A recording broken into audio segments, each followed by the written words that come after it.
సంబంధించి ఆత్మీయులు ఉన్నారు, వాళ్ళ జీవితం తెలిసినటువంటి వాళ్ళు ఉన్నారు. ఒకసారి మీరు స్పష్టంగా ఇటువైపు ఉన్నట్టయితే ఒక జీవితము అక్షరబద్ధం ఏ విధంగా జరుగుతుంది అనేది కళ్ళకు కట్టినట్టు పుస్తకంలో ఆయన రాసిండు. ఆ రాసిన విషయాన్ని మీకు చెప్పడానికి నేను ముందుకు వచ్చిన. పుస్తకాలు రాస్తారు, పుస్తకాల్లో ఏముంటుంది, ఏం రాస్తారు అనే విషయము ఆసక్తికరంగానే ఉంటుంది.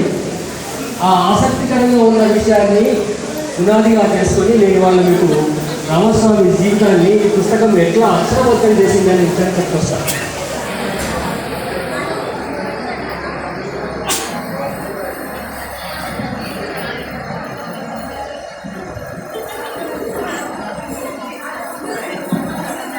పల్లెల్లో కావచ్చు, పట్టణాల్లో కావచ్చు, మన కుటుంబ జీవితంలో ఆరోపణలు అనేవాళ్ళు ఉంటారు. ఆనాటి పల్లెల్లో రామస్వామి జీవితము ఆ ఆనుగాల ఆ సంసారంలో వాళ్ళిద్దరూ ఏ విధంగా కలిసి జీవించారు, ఏ విధంగా తమ పనులను వివరిస్తున్నారు అనే విషయాన్ని ఈయన ఇక్కడ స్పష్టంగా చెప్తాడు. ఈయన చెప్పడంలో భాష గొప్పగా ఉన్నది. ఆ భాషలో చెప్పిన కనుకనే ఆ విషయం మనకు అర్థం అయ్యే విధంగా కనబడుతున్నది. దబదబా పనిచేసుకునే అధ్యాపకులకు బాబు పూర్తితో సమానం. ఏ పని చేసినా ఆసరా అయినాడు. అమ్మ బోర్డు కొడితే బాబు సిద్ధాలు కంచాలు కడుగు, అమ్మ ఇల్లు కొడితే బకెట్ల నీళ్ళు కోసం చేస్తూనే ఉంటాడు విరామం లేకుండా. కానీ ఇల్లు లేని ఇల్లు ఉండదు, ఇల్లు లేని ఇల్లు ఉండదు అంటే ఎప్పుడు పొయ్యిలో ఉప్పు పోసంటే చిన్నపడనే ఉంటుంది వాళ్ళిద్దరికి. కానీ ఏనాడు అమ్మ మీకు బాబు చెయ్యి లేకుండా నేనైతే చూడలేదు. ఆయనకు కోపం వచ్చినప్పుడు అర్జునం వాళ్ళు అడగ తింటుండే కానీ అమ్మని మాత్రం ఒక్క మాట అనకపోతుండే అనే విషయం. వాళ్ళ పట్టణాలలో ఇద్దరు భార్యాభర్తలు ఉద్యోగాలు చేసుకునేటువంటి విషయం మీ అందరికీ తెలుసు.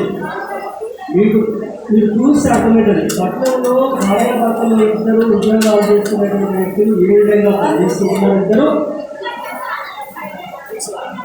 పల్లెటూరులో ఉంటాయి.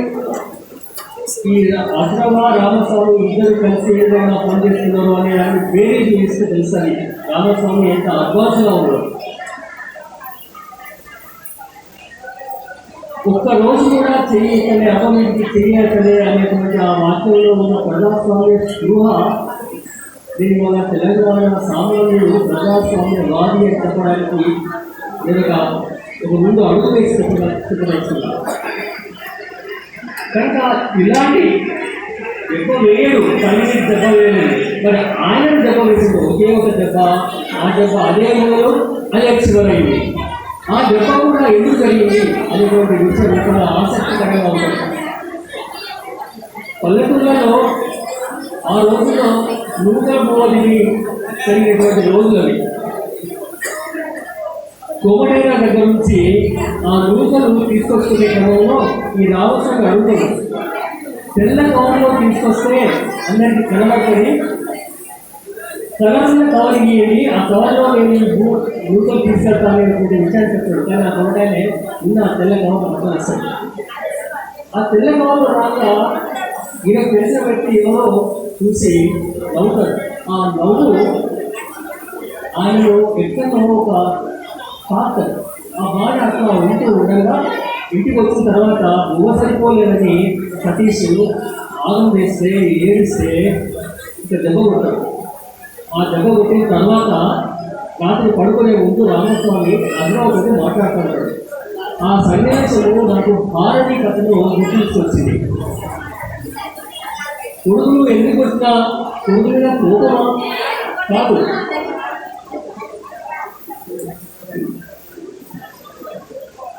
కోపం కాదు, తన అశక్తత. ఆ అశక్తత వల్ల ఈయన దెబ్బ కొట్టడం జరిగింది. అదే లాస్ట్ మిత్రులారా, ఈ దెబ్బ చెప్పాల్సిన విషయం ఏంటంటే యాది ఎప్పుడు చాలా కష్టం. ఆ కష్టమైన పనిని అక్షరబద్ధం చేసిన మరింత కష్టం. దాన్ని సులువుగా ఇష్టంగా అనేసాడు. కనుక సతీష్కు అభినందనలు తెలియజేస్తూ అవకాశం ఇచ్చినందుకు కృతజ్ఞతలు. Thank you.